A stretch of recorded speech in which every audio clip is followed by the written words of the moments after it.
Have you ever trusted someone, let them into your heart, and felt them tear it apart? The pain is sharp, the betrayal stings, and your first instinct is to react. But what if I told you that the most powerful response isn't anger, isn't tears, and isn't pleading? It's silence, it's composure, it's confusion. Imagine standing so calm, so untouchable, so in control, that he doesn't know how to respond, that he's the one questioning himself while you rise above it all. Today, I'm going to show you how to transform hurt into power, chaos into control, and confusion into your weapon. Mastering your emotions is the cornerstone of true power when someone hurts you. It is easy to let the initial sting of betrayal, rejection, or hurt dictate your reactions. Most people, when faced with emotional pain, allow themselves to be hijacked by immediate feelings. They lash out, they cry, they argue, they seek to explain themselves, and in doing so, they lose control of the narrative. But mastering your emotions means stepping back, taking a deep breath, and observing your feelings without becoming them. It means recognizing the raw, primal reactions that rise inside you, but choosing consciously not to act on them in the moment. Emotional mastery begins with awareness. When a man hurts you, the first step is to acknowledge the pain without judgment. Don't try to suppress it, don't try to ignore it, and certainly don't try to immediately rationalize it.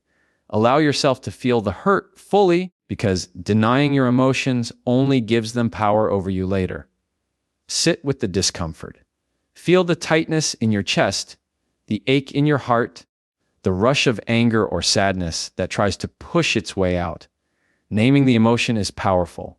When you can say to yourself, I feel hurt, or I feel angry, you take the first step towards separating yourself from the intensity of the moment. You begin to observe rather than react. Once you have acknowledged your emotions, the next step is to regulate them. Emotional regulation is not about pretending you are unaffected. It is about controlling the outward expression of what you feel so that you can respond with clarity rather than chaos. Techniques like deep breathing, grounding yourself in the present moment, or even physically removing yourself from the situation can help. You might take a walk, listen to music that centers you, journal your thoughts, or simply sit in silence and let the waves of emotion pass over you. Each time you practice this, you are strengthening the neural pathways that allow you to remain calm under pressure, which in turn enhances your ability to confuse someone who has attempted to hurt you, because they will expect a reaction fueled by your raw emotion, and instead, you will give none. Mastering your emotions also means understanding that your value is not dependent on how someone else treats you. When a man hurts you, it is not a reflection of your worth. It is a reflection of his choices, his limitations, and his perspective. When you internalize this truth, it becomes easier to detach from the impulse to react defensively or retaliate.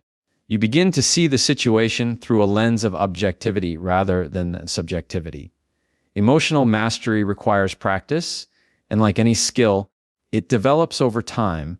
You may not respond perfectly the first few times, and that is okay. Each moment where you pause instead of react, where you choose calm over chaos, is a victory. Over time, these small victories compound, building a sense of inner strength that is visible to everyone around you. When someone tries to hurt you, their attempts lose potency because your emotional state is no longer accessible to manipulation. Another crucial aspect of mastering your emotions is learning to anticipate triggers. Painful interactions often evoke familiar patterns in us, memories, insecurities, or past wounds that amplify the current hurt. By recognizing these triggers, you can prepare yourself mentally and emotionally before a confrontation occurs. This preparation is like putting on armor. It doesn't make you immune to pain, but it allows you to face it with resilience. Practicing mindfulness can be incredibly helpful in this context. When you are present in the moment, aware of your thoughts and feelings without being consumed by them, You create a space between stimulus and response. In that space lies your power to choose how you will act, and it is in this choice that confusion arises for the one who attempted to hurt you. They expect an immediate emotional reaction, but instead, they encounter composure, poise, and intentionality. Emotional mastery is also about reclaiming your narrative. When someone hurts you, it is tempting to let their actions define your story. Instead, take ownership of your perspective. You get to decide how you interpret events, how much weight you give to them, and how you allow them to influence your day, your mood, and your behavior. This mindset shift is subtle but profoundly powerful. It transforms you from a reactive participant in the drama of someone else's behavior into an active architect of your life experience. Cultivating emotional intelligence is another layer of mastery. This means understanding not only your own emotions, but also the emotions of the person who hurt you. By observing their behavior, tone, and patterns, you gain insights into their motivations and limitations. This awareness allows you to respond strategically rather than impulsively. You begin to see that their hurtful actions often come from their own insecurities or unmet needs, which in turn makes it easier to detach from the emotional pull of their behavior. Part of mastering your emotions is embracing the paradox of strength and vulnerability. It does not mean you suppress all feelings or act coldly. It means you allow yourself to feel deeply, yet you control how those feelings manifest externally. There is power in quiet composure, in a smile that hides the storm inside, in patience that outlasts provocation. This balance between feeling and restraint is what creates confusion in the mind of someone who intends to harm you. They cannot predict how you will respond, and unpredictability shifts the power back to you. Finally, mastering your emotions requires commitment to personal growth.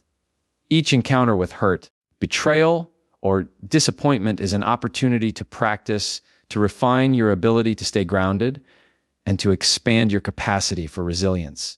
It is not easy. It takes discipline, reflection, and self-compassion. But every time you succeed, you reinforce the understanding that your inner state is yours alone to govern, and that no external circumstance or person can dictate your sense of peace, clarity, and strength. Mastering your emotions transforms the way you interact with the world, the way you navigate relationships, and the way you present yourself to those who would attempt to hurt you. Responding with silence is one of the most powerful tools you can wield when a man tries to hurt you. Most people feel the urgent need to defend themselves, to explain their actions, to justify their choices, or to demand answers. They believe that words will resolve the pain, but often, speaking too soon or too much only fuels the chaos. Silence, on the other hand, carries weight. It is deliberate, intentional, and disarming. When someone expects a reaction, an outburst, a confrontation, a tear, and instead encounters quiet composure, it creates a vacuum that they cannot fill. Silence forces them to confront themselves and their behavior without the distraction of your emotional reaction. To respond with silence, the first step is to pause. Before you speak, take a moment, a deep breath, and remind yourself that you do not owe anyone an explanation for their hurtful actions. Your energy is finite and sacred. Spending it justifying your feelings or defending yourself only diminishes your power. In that pause, you create space between the action that hurt you and your response. This space is where control resides. Silence also communicates strength in a way that words often cannot. While anger, shouting, or defensive arguments reveal vulnerability, silence exudes confidence. It signals that you are not rattled, that you are not dependent on their validation, and that their attempt to provoke you has failed. People often underestimate the psychological impact of silence. It forces introspection. The person who tried to hurt you begins to question themselves, their choices, and the impact of their behavior. This is not manipulation in a malicious sense. It is simply the natural consequence of refusing to play in to someone else's drama. Another key aspect of responding with silence is learning to differentiate between silence and avoidance. Silence is intentional and strategic. Avoidance is fear-driven. Responding with silence does not mean ignoring the situation altogether, nor does it mean pretending nothing happened. It means choosing the moment, the words, and the energy with which you will engage, if at all. In many cases, silence alone is enough to convey the message. Your stillness can speak volumes. It can signal disappointment, strength, wisdom, and self-respect without uttering a single word. Mastering this skill requires practice. It is uncomfortable at first because it goes against the instinct to defend oneself or seek immediate closure.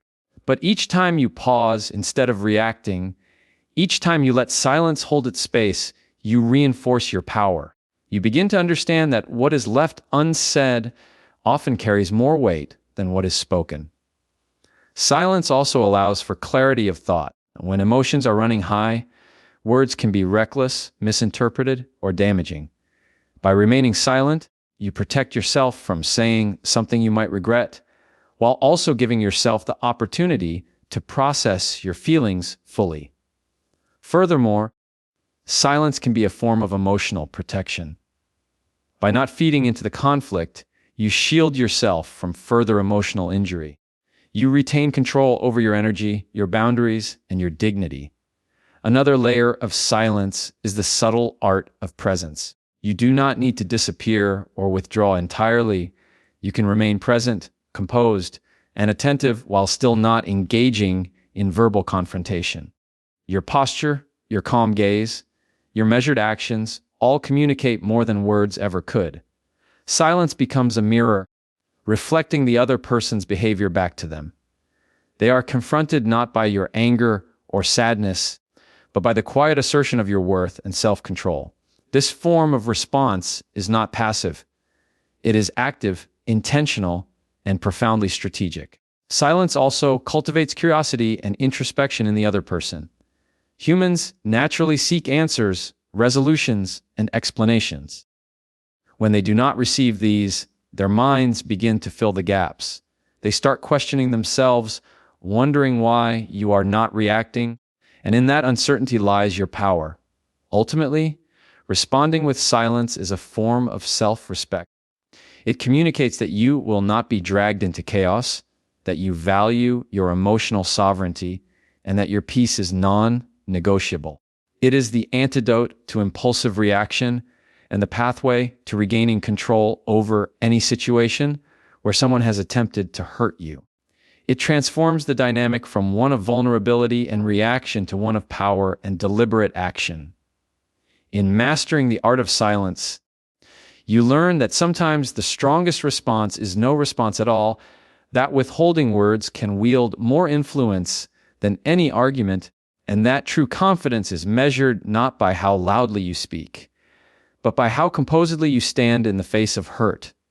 When a man hurts you, one of the most powerful ways to respond is not by stooping to his level, not by retaliating, not by letting bitterness define your actions, but by elevating your life. Elevation is the act of rising above the pain, the betrayal, the drama, and refusing to let someone else's poor choices dictate the quality of your existence. Most people, when hurt, instinctively lower their standards. They compromise their self-respect, settle for less than they deserve, or allow anger to cloud their judgment. Elevating your life, however, is the opposite of that. It is about making deliberate choices that honor your worth, that reflect your values, and that position you for growth rather than regression. Elevation begins with perspective. Understand that the pain inflicted upon you is not a permanent state, it is a moment in time, and how you respond determines the trajectory of your future. Instead of focusing on revenge or trying to fix the other person, focus on yourself. Invest your energy into becoming the best version of you.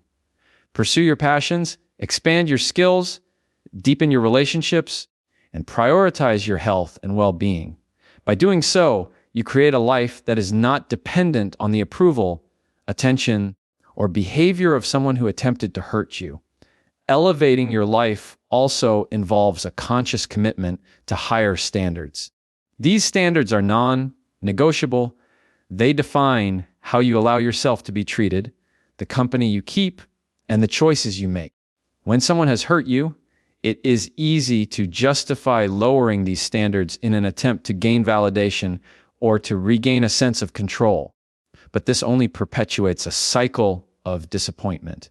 Instead, doubling down on your principles sends a clear message: you will not be diminished, you will not compromise your integrity, and you will not let someone else's actions dictate your happiness. Elevation requires focus. It demands that you redirect your attention from the person who caused the hurt to the opportunities that lie ahead. It is about building momentum in your own life, creating experiences that are fulfilling and enriching, and cultivating achievements that are tangible evidence of your resilience and capability. Every step you take toward your personal goals, every habit you strengthen, every positive choice you make reinforces your elevation. There is also an element of strategic detachment in elevating your life.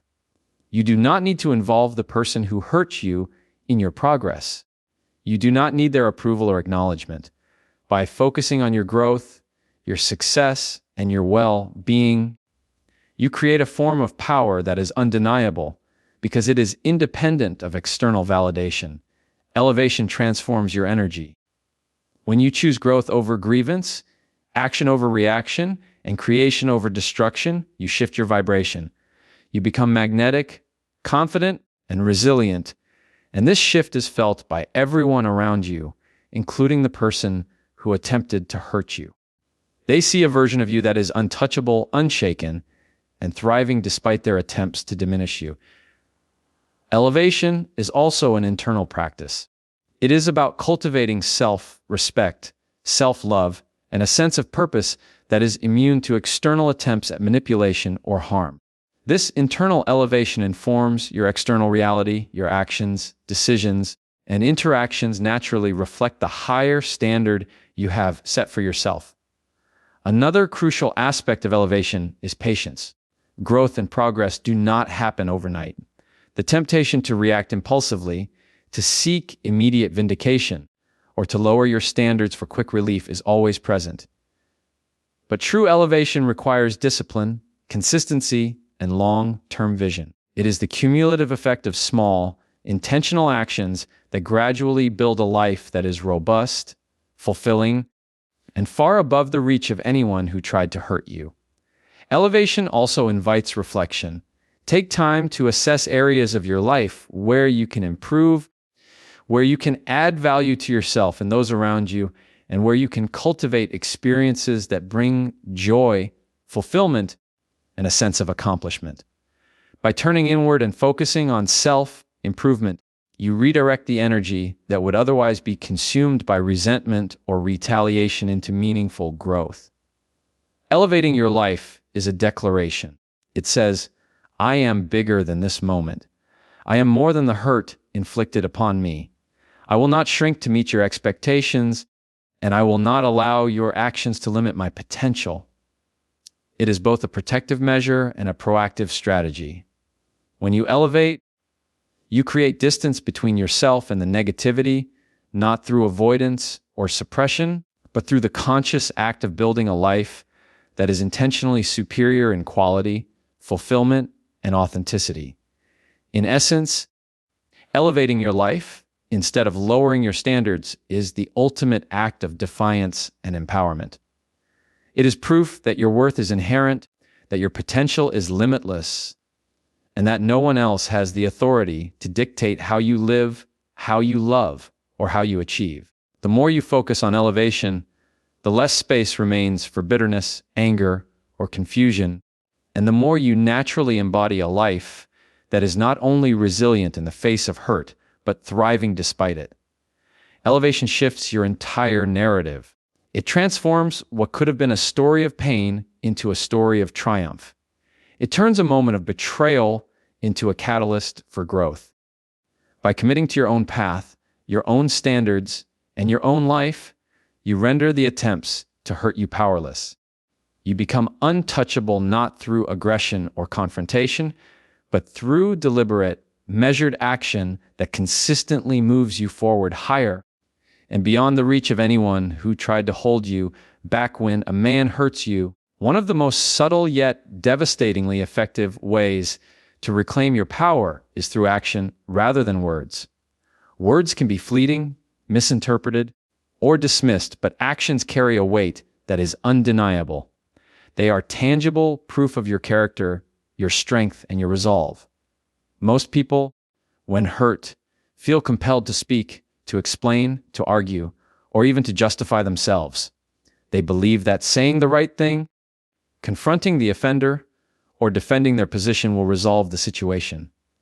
But more often than not, this approach only prolongs the emotional chaos and gives the other person a window into the very vulnerability they sought to exploit. Letting your actions speak is about embodying your power in a way that cannot be debated, dismissed, or manipulated. It is about demonstrating through your behavior that your life, your energy, and your standards remain intact and unshaken.